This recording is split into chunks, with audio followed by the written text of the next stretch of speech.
আজকে বানাবো লাল লাল ঝাল ঝাল চিকেন কারি, একদম দোকানের স্টাইলে। তা প্রথমে চিকেনটার সাথে পেঁয়াজ কুচি, লঙ্কা কুচি, আদা রসুন গ্রেট করে ভালো করে মাখিয়ে নিতে হবে।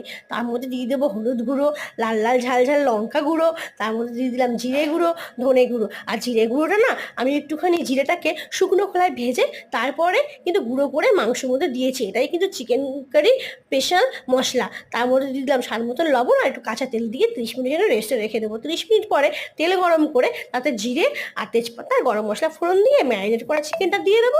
তারপরে কিন্তু ভালো করে অনবরত নাড়তে হবে, নাড়তে নাড়তে নাড়তে নাড়তে মশলাটা যখন কষে যাবে তখন চিকেনের গা থেকে কিন্তু তেলটা ছেড়ে দেবে। সেই সময় দিয়ে দেবো অল্প করে চিনি কালারের জন্য, আর দিয়ে দেবো মশলা ধোয়া জলটা। ব্যাস, এটুকুই কিন্তু কাজ, আর কিন্তু কাজ নেই। ঝোলটা যখন ফুটে যাবে, সেদ্ধ করে ভেজে নেওয়া আলুটা মিশিয়ে দিয়ে আবারও 1 মিনিট ফোটার জন্য সময় দিতে হবে। ঝোলটা যখন পুরোপুরি রেডি হয়ে যাবে, গরম মশলা দিয়েই গ্যাস অফ করে ঢেকে রাখতে হবে। ব্যাস, চিকেন কারি রেডি। ভালো লাগলে লাইক কমেন্ট শেয়ার করে দিও।